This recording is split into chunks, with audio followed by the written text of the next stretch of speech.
Hare Krishna. Welcome everyone to the Sunday Sri Chaitanya Charitamrita class. It's my honor and privilege to be able to speak from this most wonderful of all literatures. And today we will be continuing our reading and discussion from Madhya Lila, chapter number 10, entitled The Lord Returns to Jagannath Puri. And today we will be covering verses 137 to 139. So 137 has no purport, and so does 138, and it's 139 that has the purport. So we will chant 139 responsively, and 137 and 38 I'll recite that myself. So just a little bit of the context of this class. I'm not sure how many of you all were present for Maharaj's class yesterday, either in person or online. But this is a continuation of those verses. And the crux, or the central point of the verses we are discussing, or going to be discussing today, is Krishna's mercy. What is it dependent on? And what it is not dependent on. Now we all praying and hoping to be recipients of Krishna's mercy. So this is very relevant verses for us. And we'll speak a bit later about that. Translation by Srila Prabhupada ki jai. Sri Chaitanya Mahaprabhu said, both the Supreme Personality of Godhead and my spiritual master Ishvara Puri are completely independent. Therefore, neither the mercy of the Supreme Personality of Godhead nor that of Ishvara Puri is subjected to any Vedic rules and regulations. Ishvarera kripajati kuladi namane vidu rera gare Krishna karila bhojane. Translation. The mercy of the Supreme Personality of Godhead is not restricted to the jurisdiction of caste and creed. Vidura was a Shudra, yet Krishna accepted lunch at his home. So this is the verse we will do together, so you can feel free to repeat after me. Translation and purport by Srila Prabhupada. Srila Prabhupada ki jai. Lord Krishna's mercy is dependent only on affection. Being obliged only by affection, Lord Krishna acts very independently.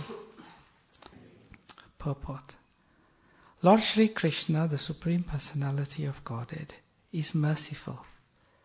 But his mercy does not depend on mundane rules and regulations. He is dependent only on affection and nothing else. Service to Lord Krishna can be rendered in two ways. One can serve the Lord in affection or in veneration. When service is rendered in affection, it is the Lord's special mercy. When service is rendered in veneration, it is doubtful whether Krishna's mercy is actually involved.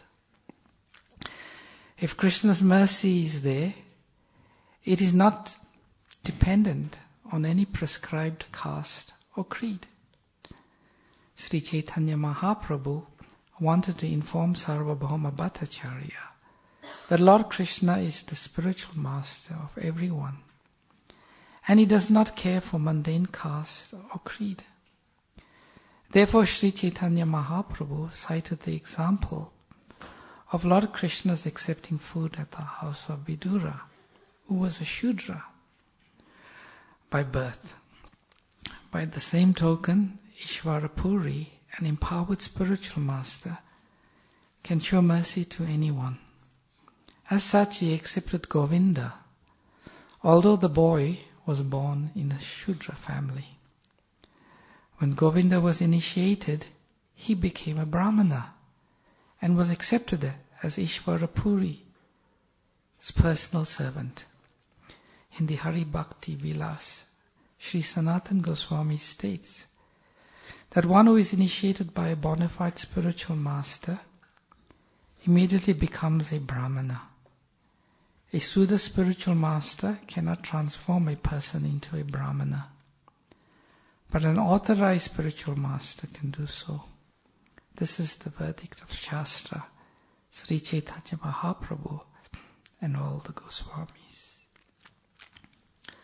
Om Jnana Timirandasya Gyananjana Shalakaya Chakshur Unmalitam Yena Tasmai Shri Gurave Namaha.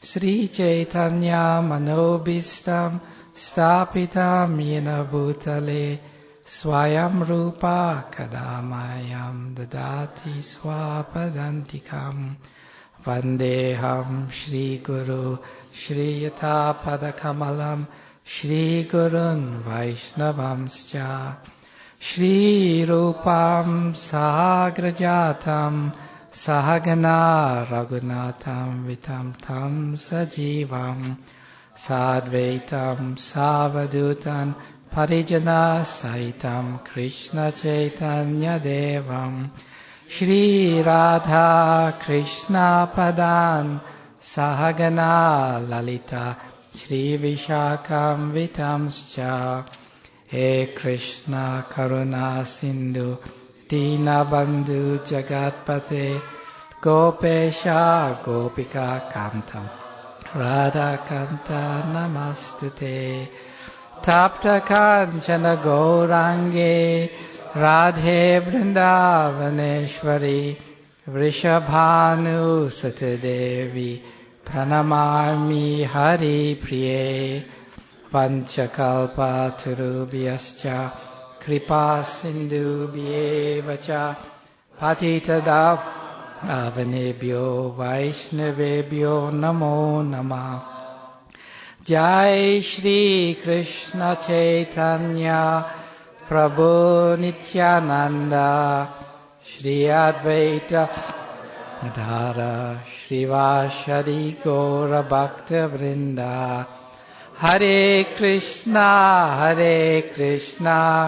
Krishna Krishna Hare Hare Hare Rama Rama Rama Hare Hare.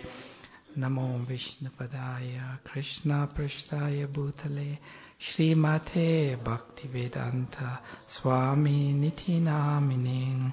Namaste Saraswati Deve Gauravani Pracharine Vishesha Shunyavadi Paschacha Deshatarine. Srila Prabhupada Ki Jai. So this chapter is entitled The Lord Returns to Jagannath Puri. So Lord Sri Chaitanya Mahaprabhu toured the south of India and he was away for 2 years. And when Mahaprabhu returned to Jagannath Puri, news reached the devotees. And the devotees, being very eager to be with the Lord, many of them started to appear to meet Sri Chaitanya Mahaprabhu. And we've been reading in the previous verses to this, the names of the different personalities. And the latest personality we've been reading about who had come to meet Sri Chaitanya Mahaprabhu was Govinda. Govinda was a god-brother of Sri Chaitanya Mahaprabhu. Both of them being disciples of Ishvara Puri. And Govinda was the personal servant of Ishvara Puri. And he was sent, which we'll read about in the future verses, to come and actor servant for Sri Chaitanya Mahaprabhu. So in that meeting, when Govinda came to meet Sri Chaitanya Mahaprabhu, Mahaprabhu was in the presence of his other associates. One of those associates was Sarvabhauma Bhattacharya. And Sarvabhauma Bhattacharya asked an interesting question of Sri Chaitanya Mahaprabhu. And he said, Ishvarapuri was a Brahmin, and he was in the renounced order of life. But he accepted Govinda, who was coming from a Shudra background, as his servant. How is that? Yesterday's class, someone asked the question of Maharaj, how is it that Sarvabhauma Bhattacharya, having taken fully fledged devotional service, being a pure devotee of the Lord, could ask such a question? And the only reason we could infer, actually it so happened, I was listening to the class online and Maharaj answered that question. I had to do something else, so I missed the answer. But the reason we can infer is that Sarvabhauma Bhattacharya wanted to provoke some very pertinent and important points about the principles of bhakti and devotional service. And we see that happened. It happened. So 3 verses we're discussing today, 137, 138 and 139. So 137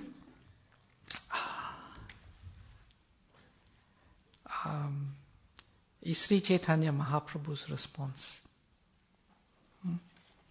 So how did Sri Chaitanya Mahaprabhu respond to the question from Sarvabhauma Bhattacharya? So the first response from Mahaprabhu is based on the Supreme Personality of Godhead being Swatantra. What is the meaning of Swatantra? Independent. Yeah, the Supreme Personality of Godhead, Krishna is completely independent. He is free to act how and when he wants. He is not bound by any regulations, any scriptural injunctions, any norms. He can act as he pleases. And that's the meaning of God. He's not bound. And he can act exactly as he wants. Sri Chaitanya Mahaprabhu does not only talk about the Supreme Personality of Godhead being independent, but he also says that Ishvarapuri is completely independent, Swatantra. So this quality of Swatantra, independence, it applies not only to Krishna, but according to Mahaprabhu, it also applies to his pure devotees.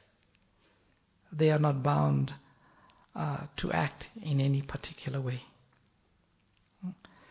And in text number 38, Mahaprabhu elaborates on that. And he says the mercy of the Supreme Personality of Godhead is not restricted to the jurisdiction of caste and creed. Caste means according to any of the varnas and the ashrams. And creed means not according to any particular belief. Now we see this is a very, very important point. Both in the pastimes of Lord Krishna and the pastimes of Sri Chaitanya Mahaprabhu. Yesterday Maharaj was making the point that, Srimad Bhagavatam is the topmost of all Shastras. And we notice something very particular about Srimad Bhagavatam as compared to other scriptures. And the particular aspect of Srimad Bhagavatam is that Srila Vyasadeva, he goes out of his way to establish this particular point. That Lord Krishna is not dependent on any caste and creed. And Maharaj, in his class yesterday, he gave one example. The norm in society, the norm in the world is husbands are considered to be higher than wives. Brahmins are considered to be higher than Shudras. Demigods are considered to be higher than demons. Human beings are considered to be higher than animals. So that is the status quo. But Srila Vyasadeva, to make this particular point that how bhakti trumps everything else, he does something very unique in the Bhagavatam. He reverses the roles. And the one example Maharaj gave in class yesterday is the wives of the Brahmanas becoming greater than the Brahmins. Srila Prabhupada talks about that. That the Brahmanas, they were sitting, conducting the fire sacrifice. It's the tradition that the wife must sit next to the husband to make the sacrifice complete. Krishna and Balaram and the boys came. They were hungry. The Brahmanas were chanting the mantras and saying Swaha, putting grains into the fire. And the fire is the mouth of Vishnu. And the origin of all Vishnu, Krishna, comes there and asks for food. And they say, go away, you're disturbing me. And the wives of the Brahmanas, what do? Krishna, you want to eat? Prabhupada explains, they get up from the sacrifice, they go to cater whatever Krishna wants. So the wives become greater than the Brahmanas. Then we have the story of Prahlad Maharaj. Little boy, 5 years old. We have big Hiranyakashipu. We even have Lord Nrsingadev. This pastime of Prahlad Nrsinga, it is a very ancient pastime existing in the Vedas. And when it's told in the Vedas, Lord Nrsingadev is the hero. Lord Nrsingadev is given prominence. But in the Srimad Bhagavatam, 10 chapters are dedicated towards the pastime of Lord Nrsingadev and Prahlad. And according to devotee scholars, about 6 of those chapters are dedicated to Prahlad, not Lord Nrsingadev. So Lord Nrsingadev becomes more glorified. The same, the pastime of Bali Maharaj and Lord Vamanadev. In the Vedas, this is an ancient story depicted. Lord Vamanadev is the hero, little bit about Bali Maharaj. But in the Bhagavatam, what does Vyasadeva do? Bali Maharaj is giving prominence, the demon. And then we have the story of Vritrasura and Indra. An amazing story. Pastime. The battle is taking place. Here is the demigod Indra, the chief of all the demigods. And he's fighting with Vritrasura. And Vritrasura strikes Indra and he drops his thunderbolt. And Indra is without any weapon. And Vritrasura can kill him. And Vritrasura tells Indra, and Indra becomes morose. And he tells Indra, why are you morose? Stand up and fight. You are a demigod. And then Indra, he praises Vritrasura. He's saying, well, you are a devotee of the Lord. You are fearless. and you are not worried. And in the Bhagavatam we see this amazing section where Indra, the demigod, the chief of the demigods, he is glorifying Vritrasura, the demon. So we see in the Bhagavatam, throughout the Bhagavatam, this is just a few examples, we see there's a reversal of the traditional models, just to make this one single point, that Lord Krishna does not follow the status quo. Lord Krishna does not follow the norm. Neither does the devotees. It is bhakti that triumphs everything. And Krishna is completely free to act. And we see Sri Chaitanya Mahaprabhu.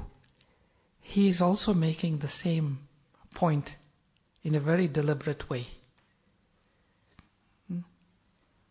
Namacharya, the Acharya of the holy names. Mahaprabhu came to establish the Sankirtan movement, or the chanting of the holy names. And who does he make the Acharya of the holy names? Haridas Thakur, who comes from a Mohammedan background. Then he has the conversation, the highest conversation. Mahaprabhu had many philosophical conversations, but what is considered to be the most intimate conversation was the conversation between Ramananda Rai and Sri Chaitanya Mahaprabhu. And what was Ramananda Rai's background? He was a Shudra. He was a governor. But Mahaprabhu takes the position of student, and he makes Ramananda Rai take the position of teacher. And then Rupa Goswami, the Rasa Acharya.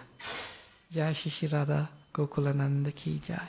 Jai Shri Sita Ram Lakshman Hanuman ki jai. Jai Shri Gaur Nitai ki jai. Rasa Acharya, Rupa Goswami.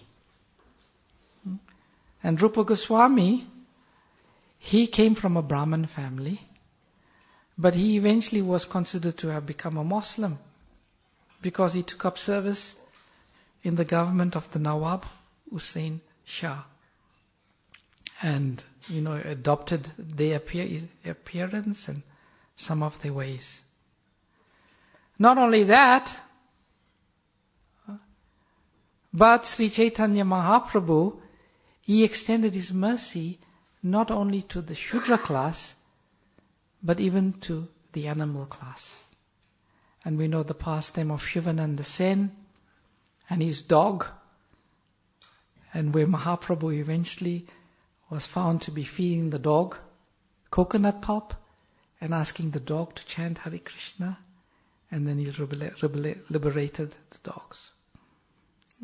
So we see these in the pastimes of the Lord and His great devotees.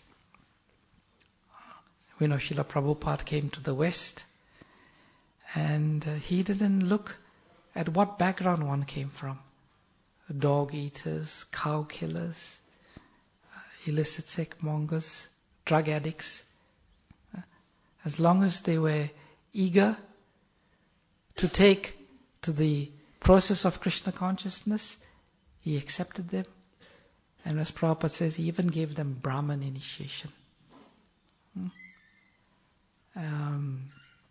There's one story, when Srila Prabhupada was opening the Krishna Balaram temple, he was extending invitations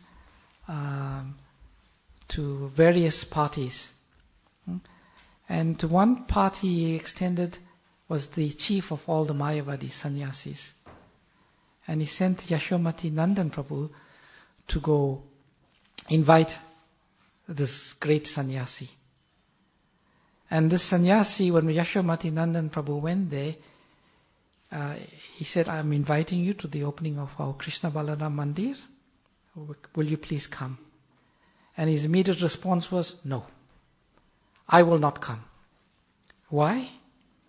Because your Guru Maharaj, he has spoiled Vedic culture. He has spoiled Vedic culture, and he has given Brahman initiations to people who are not. So, but Yashomati Nandan Prabhu, he was taught by Srila Prabhupada one particular verse from the Bhagavatam, and I can't remember, it's from the 7th canto. It starts with Yasya Lal. Yeah, Praktamik. Yes. Yes. So this verse is spoken by Narad Muni. And basically Narad Muni is saying in this verse, one is not a Brahmana by birth, but one is Brahmana by the qualities. So Yashomati Nandan Prabhu immediately quoted this verse. And this big sannyasi was shocked. He didn't know what to say because he was quoting Shastra, which was direct, so clear. And then Prabhupada said, how did he respond? He said, well, that may be so. But there is tiger and there's tiger-like. Tiger will always be tiger. So they can be tiger-like, mean Brahman-like, but they can never be Brahmanas. And Prabhupada says, just see this envy among them. So the Acharyas, they have this prerogative, to see above the words and the rules and the regulations of the Shastras, and to extend their mercy to everyone. There's a beautiful pastime with Srila Prabhupada. When he first came to the UK, in London, he lived in Tittenhurst, the estate of John Lennon. And Srila Prabhupada would go through his walks through the gardens and the forests on the estate. So after some time, Srila Prabhupada was leaving Tittenhurst, and they were driving him off. And this is narrated in the Prabhupada Lilamrita. And then Prabhupada asked the devotee to stop the car. And he says, I have to say goodbye to some friends. So he walked over to some of the trees. He touched them. He jumped back on his car and he went off. And he said the next day there was a huge storm and lightning struck some of those trees and they died. So this is the mercy of the Lord and His pure devotees. It extends far beyond traditional social norms and so on. So we've just been discussing, there's another pastime of Sri Chaitanya Mahaprabhu, an interesting pastime that demonstrates the independence. And Srila Prabhupada actually spoke about this in a class in San Francisco. Prabhupada discusses this word, swatantra, independence. And he discusses this verse in the context of Mahaprabhu going to Benares. So Mahaprabhu, a beautiful sannyas with his danda, goes to Benares. And when he goes to Benares, he doesn't live with the other sannyasis. He goes and lives in the house of Chandrasekhar. Now, Chandrasekhar, Prabhupada explains, was a clerk in the government. And the clerk is considered, according to Vedic system, to be a Shudra. So he stayed in the house of Chandrasekhar. He took his meals there. And the other sannyasis were like in an uproar. What kind of sannyas is this? It's a strict injunction that we must live only with alone or live in the house of a Brahmana. But he is living in the house of a Shudra. And they categorize Sri Chaitanya Mahaprabhu as a low-class sannyas. He sings and he dances in the streets. He lives in the house of a Shudra. He's a very low-class sannyas. Bhuva bhavikaha. Sentimentalist. And Prabhupada says in that class, this is the Lord. He is completely independent. He can live in as a Shudra, and he can even come as a hog. Prabhupada says a hog is a very low animal. But he can choose to come as a hog. And Prabhupada says sometimes this hog, Varaha, he shakes his body, and when he shakes his body, water comes flying off his body. And he touches different people. And people think to themselves, oh, we've become purified now. Normally, if you're next to a hog and he shakes his body and the water comes on you, you got to take a bath immediately. So the Lord, He can act completely independently as He wants. He's not bound up by any particular rules and regulations. Now we come to the very interesting verse and purport 139. Right? So we've been discussing what Krishna's mercy is not dependent on. And now Mahaprabhu elaborates and speaks upon what Krishna's mercy is dependent on. And the word sneha is used twice in this verse. And Prabhupada translates sneha as affection. Actually, it's very difficult. I mean, when we hear of affection, we can put affection in a certain context. I have affection for my dog, I have affection for my wife, I have affection for my child, I have affection for so many things. But this is not ordinary affection. This is a very deep affection coming from the soul. And we'll speak about that. One particular aspect of this affection is clarified by Srila Prabhupada in the purport. And Srila Prabhupada says in the purport that there is two types of service that can be rendered. First is service that's rendered with veneration. And secondly, there is service that is rendered with affection. And then Prabhupada says something very amazing. He said, when we see service rendered with veneration, we can understand that Krishna's mercy is not involved.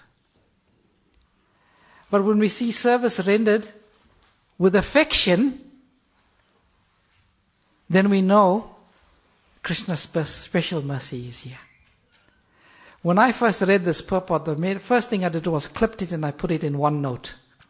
It just struck me so much, that this was such a profound statement. But how do we understand it? So there's two aspects of this. Firstly, we must understand what is the affection being spoken about here. And secondly, we must understand the mercy. We must understand the mercy. And it is interesting, in the Adi Lila, chapter number 3, where there is discussion about the reasons for Sri Chaitanya Mahaprabhu's appearance. And Mahaprabhu, he makes some very interesting and profound statements about his appearance. And this is Adi Lila, the external reasons for Lord Chaitanya Mahaprabhu's appearance. Text number 15. And Mahaprabhu says, everywhere in the world, people worship me according to scriptural injunctions. But simply by following such regulative principles, one cannot attain the loving sentiments of the devotees in Vrajabhumi. Knowing my opulences, this text number 16, the whole world looks upon me with awe and reverence. But devotion made feeble by such reverence does not attract me. By performing such regulated devotional service in awe and veneration, one may go to Vaikuntha and attain the 4 kinds of liberation. So Mahaprabhu is saying something very interesting and applicable here to us. And it clarifies the term affection nicely.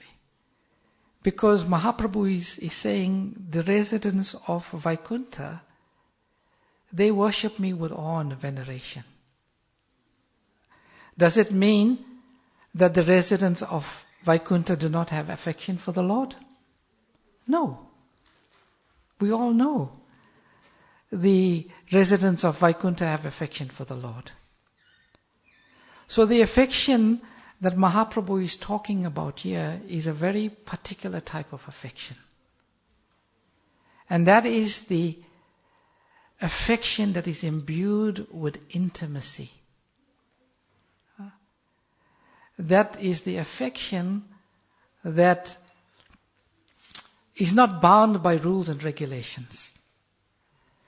And later on, Mahaprabhu says, he's talking about a particular type of rasa.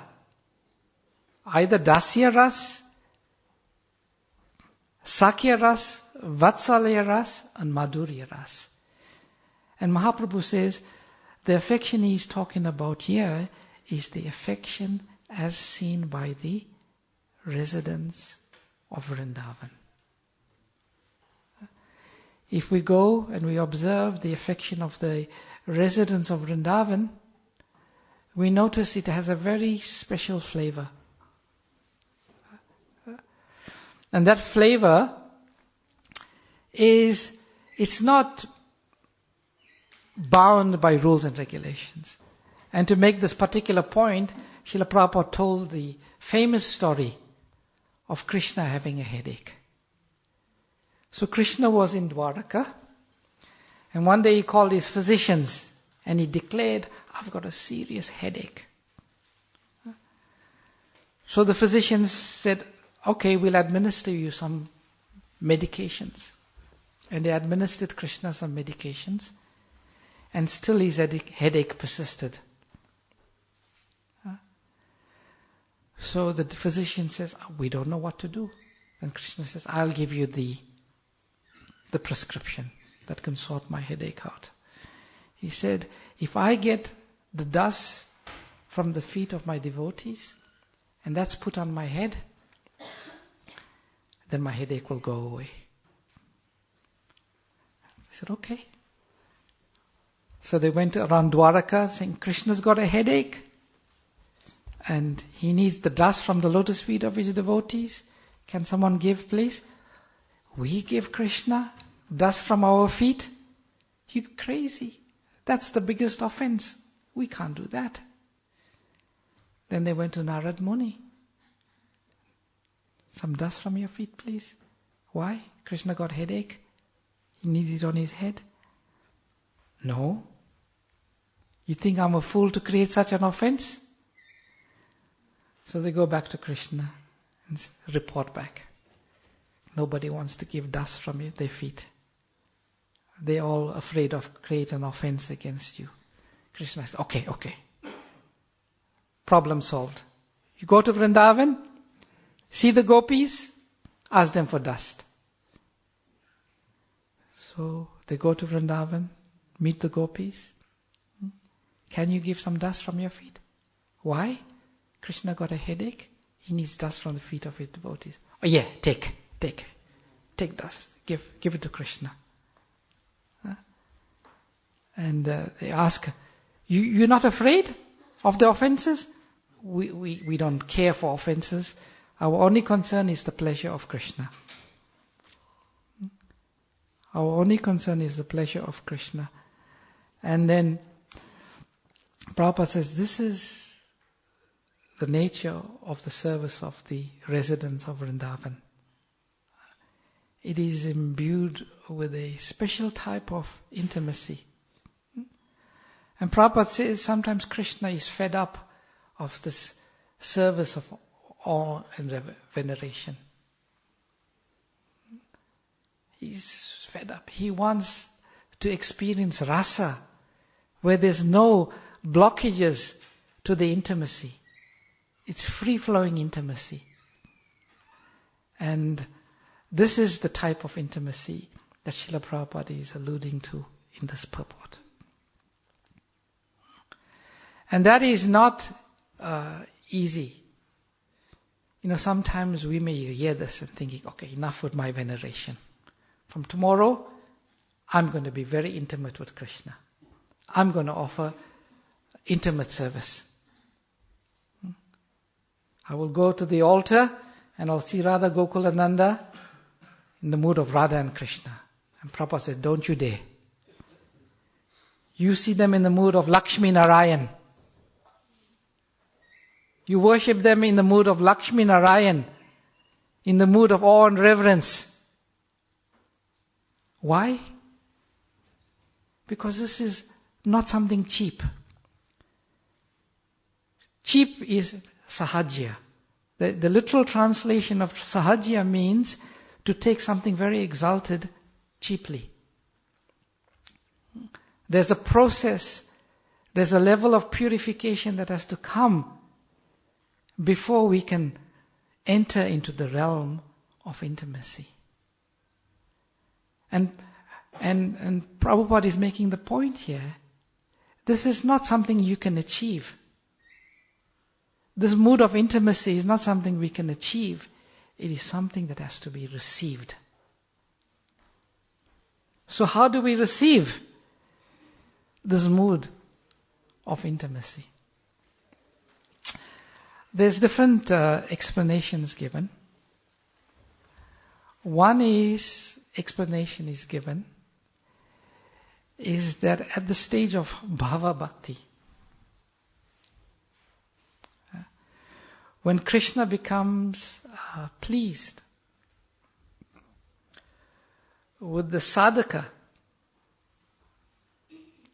who has performed regulative devotional service, sadhana bhakti, in a certain mood of love and dedication to the spiritual master, it is said at that point Krishna feels inclined and he will bestow upon this devotee something called the Kripa Shakti.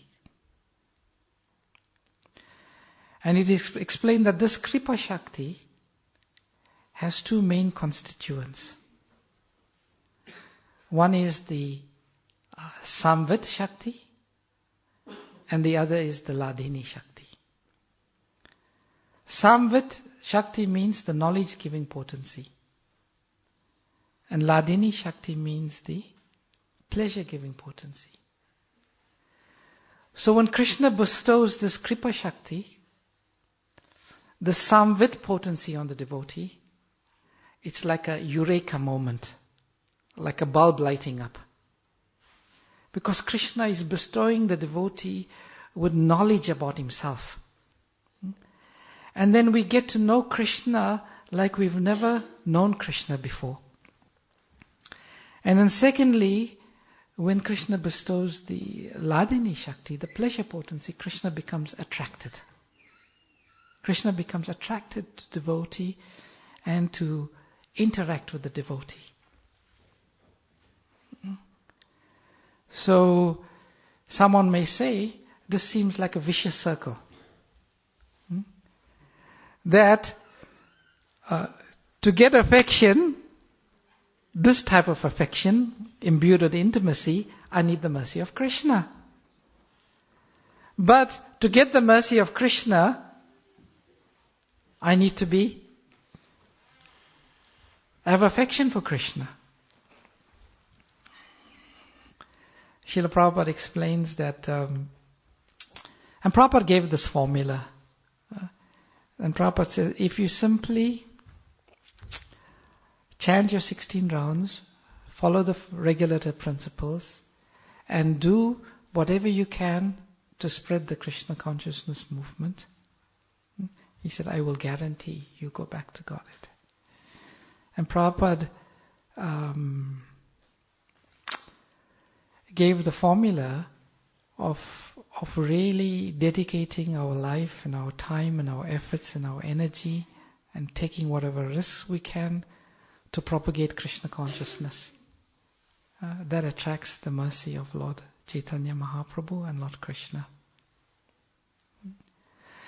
The other way we can get mercy, obviously, is the mercy of Nam Prabhu, the holy name of Krishna, who is not different from Krishna.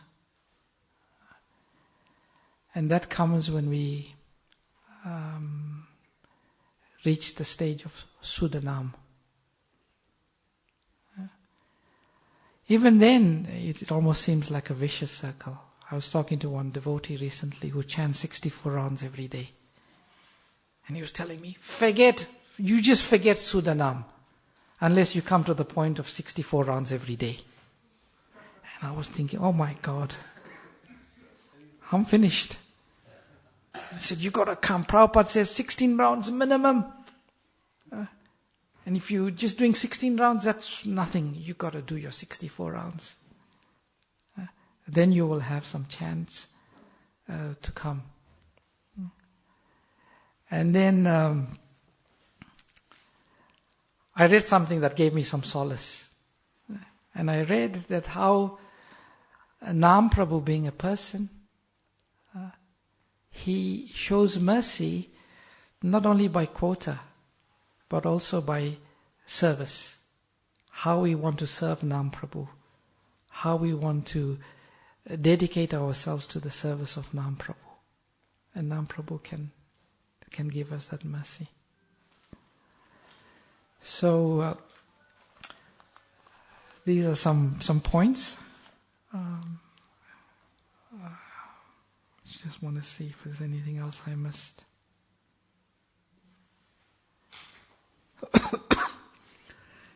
Yeah, I think that's the gist of what I wanted to convey today. That service and intimacy is pleasing to Krishna. That's what Krishna wants. That's what we want. This is what Sri Chaitanya Mahaprabhu came to give. And he specifically said that, I've come to give what has not been given before. And that is the mood or service in the mood of the residents of Vrindavan. And by the mercy of Mahaprabhu, we can develop that mood. But Mahaprabhu has taught us that we can't shortcut the process. We have to follow the process, and part of the process is sadhana bhakti. And the way the process works, from sadhana, rag will develop, and and we can achieve what Srila Prabhupada is talking about in this verse. So thank you very much. I'll stop here. See if there's any questions, comments, corrections, reflections that anyone has. Yes, Dayal Baladev Prabhu. Is a mic going around?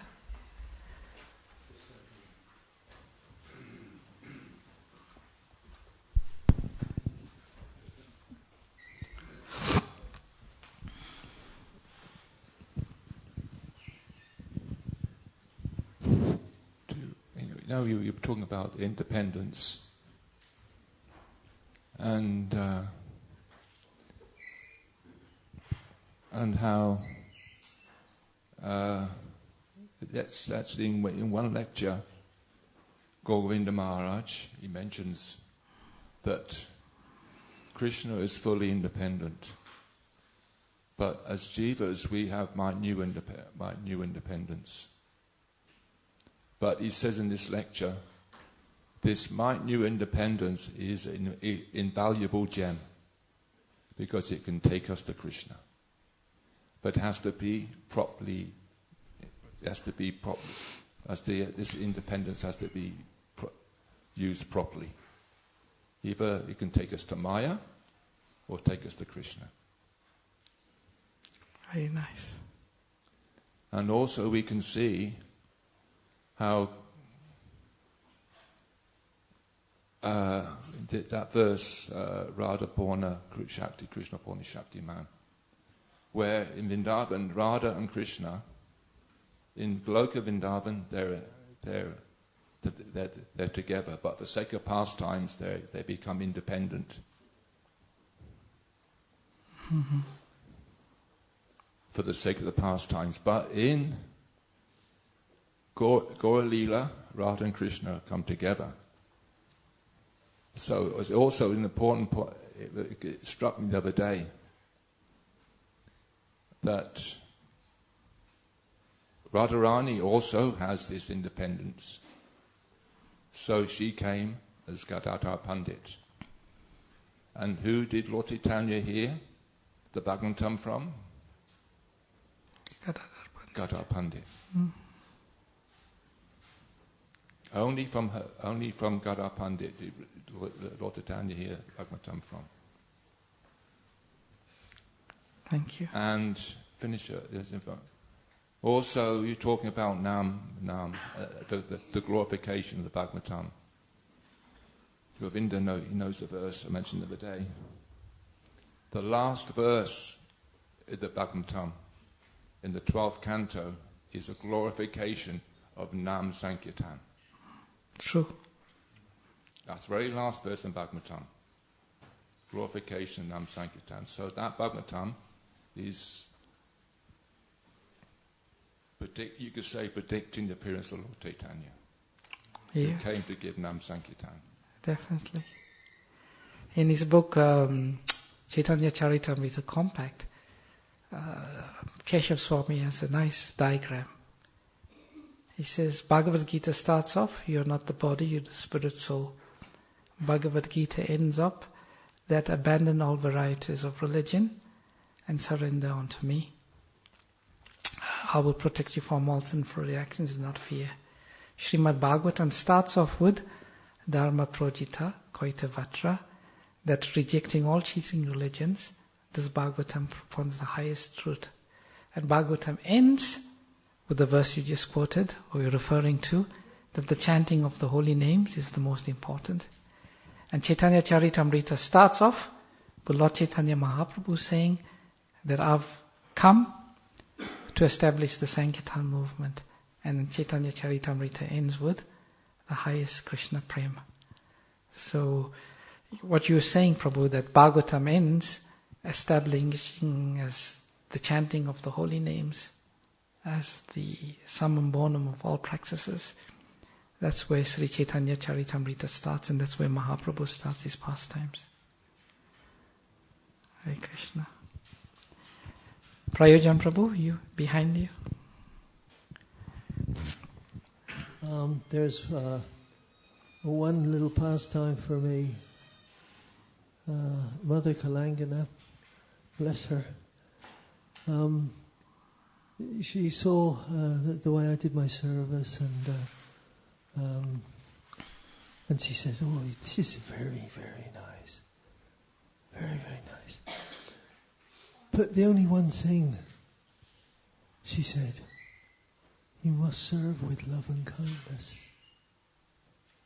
Must serve with love and? Kindness. And kindness. So, and that was like a knife. Mm. I like to do things efficiently and all this sort of thing. Rules, regulations, and that's from my industrial background. No, we can't do this, you know. So, and another one that my Guru Maharaj related to was that actually whoever speaks Bhagavatam no matter who they are. Here's another ingredient. That actually, he said that as long as you sit there, the Bhagavatam is the same words as what Krishna did to come and rescue the world. It was a causeless mercy, and so therefore, basically, Bhagavatam was he's jumping over everything, and so because if you serve, he says, a shortcut. You know, even if you're the most hopeless person, that if you really, the shortcut is that you serve your spiritual master. Serve a spiritual master so sincerely, even though you can't follow things.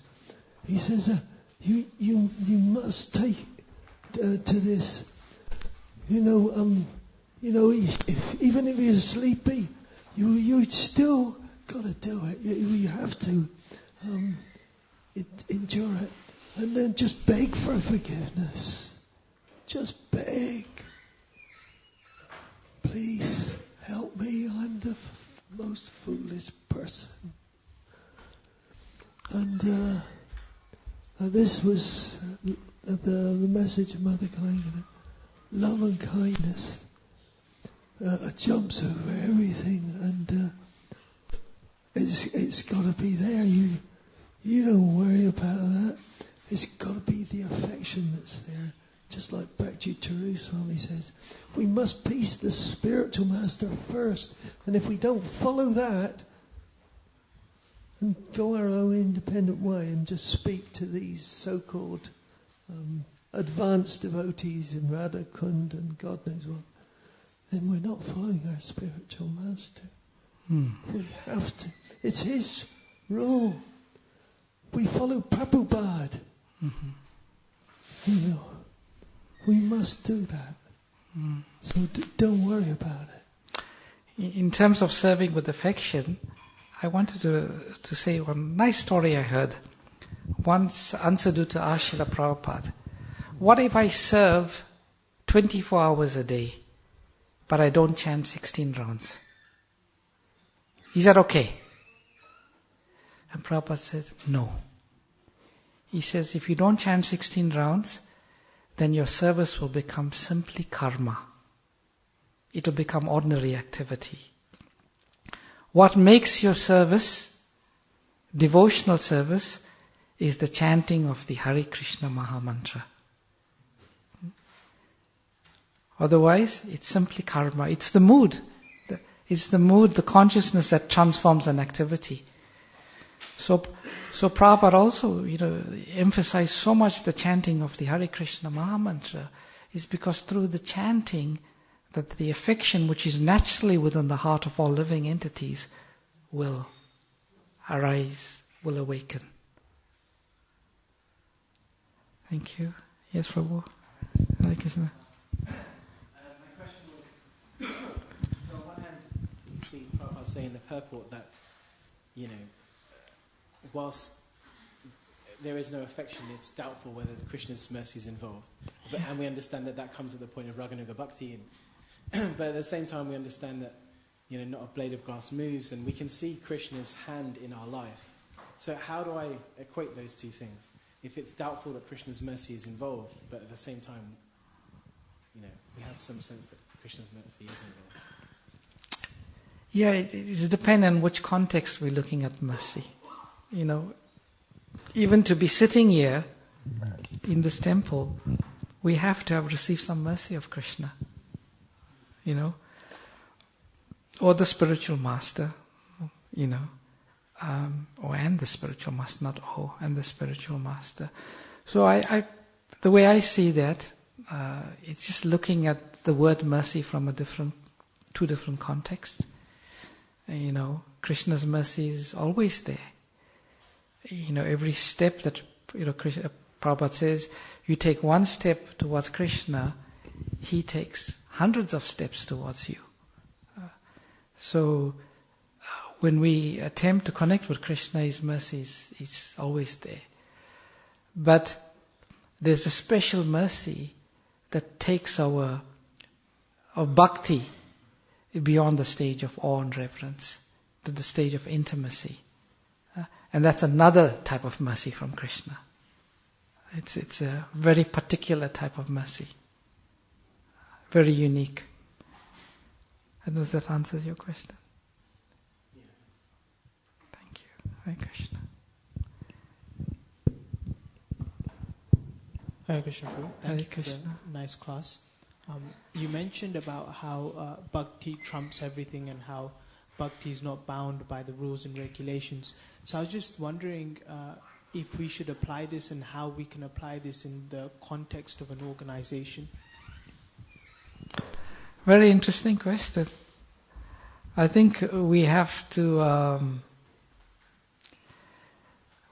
look towards the instructions that's given to us by the acharyas, all the way from Rupa Goswami, Srila Bhaktisiddhanta Saraswati Thakur.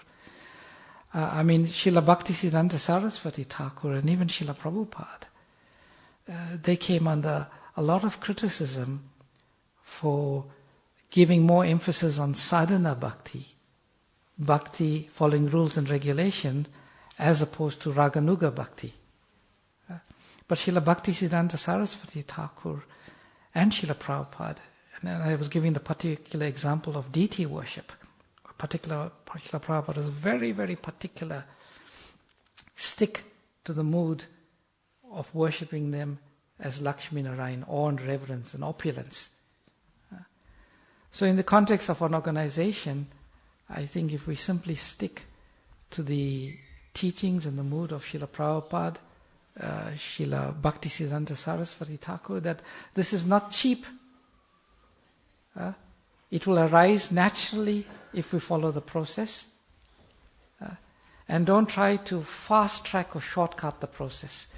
And we have it in our organization, quite a history of people saying, Prabhupada has not given us everything, we need to go somewhere else, or we need to go to the Babajis. I posted one story recently. I would say it was such a brilliant story. It's about Radhakund Mataji, who is a disciple of Srila Prabhupada.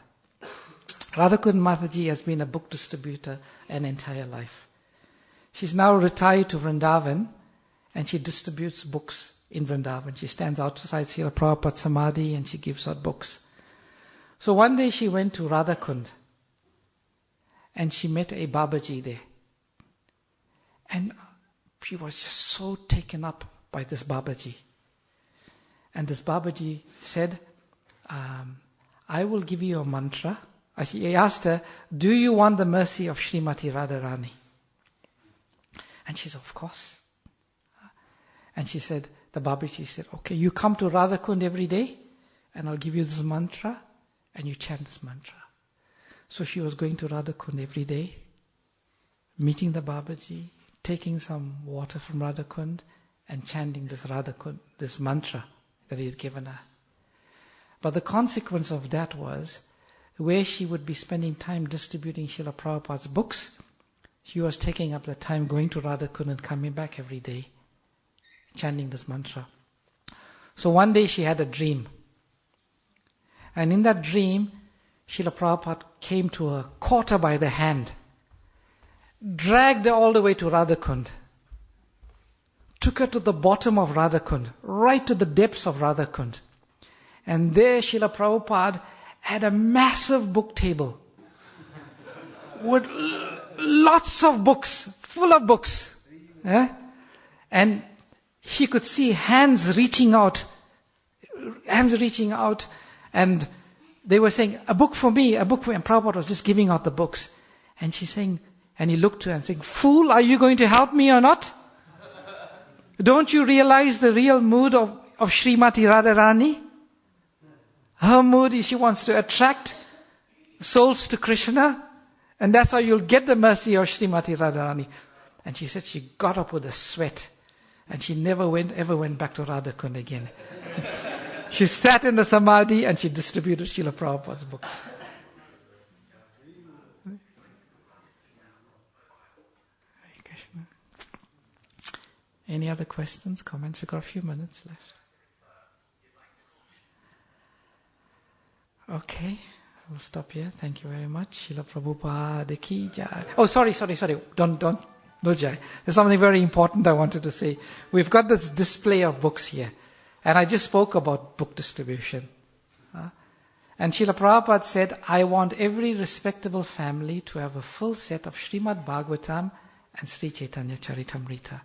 This is the lifetimes of service he has given us. So this, every year during Gaur Purnima, we set our goal to distribute sets of Sri Chaitanya Charitamrita. The worldwide goal this year is 2,300 sets. Bhaktivedanta Manna's goal is 50 sets.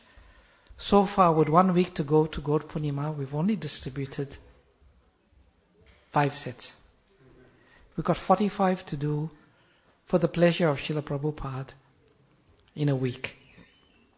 So dear devotees, if you have a set, you can gift a set.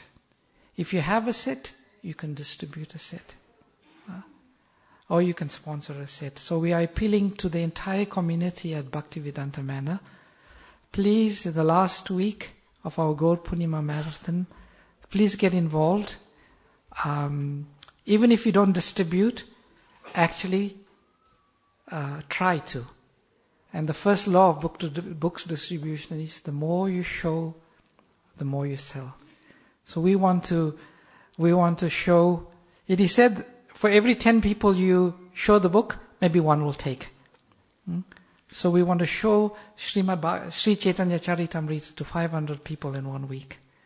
So we request your effort, please get involved. It's only £75. If you take a set, you get the full audio book, you get the Vidya series of Bhagavad Pravaha, you get the Chaitanya Charitamrita compact, and so on. So if you haven't got Sri Chaitanya Charitamrita, His Holiness Devamrita Swami said, when we look at Sri Chaitanya Charitamrita, we are looking at a miracle. Srila Prabhupada translated the entire 11,519 verses within a space of about 18 months. If you analyze that mathematically, it's impossible. It's a miracle. But Srila Prabhupada did it. And he asked them to print the entire volumes in 3 months. That's another miracle which we'll talk about. So this book we're looking at is a miracle. In it we will find out all of the wonderful pastimes of Sri Chaitanya Mahaprabhu. Thank you very much. Sri Chaitanya Charitamrita ki jai, Srila Prabhupada ki jai, Gaura Premanande. So Chukuja Venam Prabhu will be up in the out in the foyer. Anyone wants a set who wants to find out how you can distribute, how you can take a set to distribute, you can meet Chukuja Prabhu or I can meet me after the class. Thank you. Hare Krishna.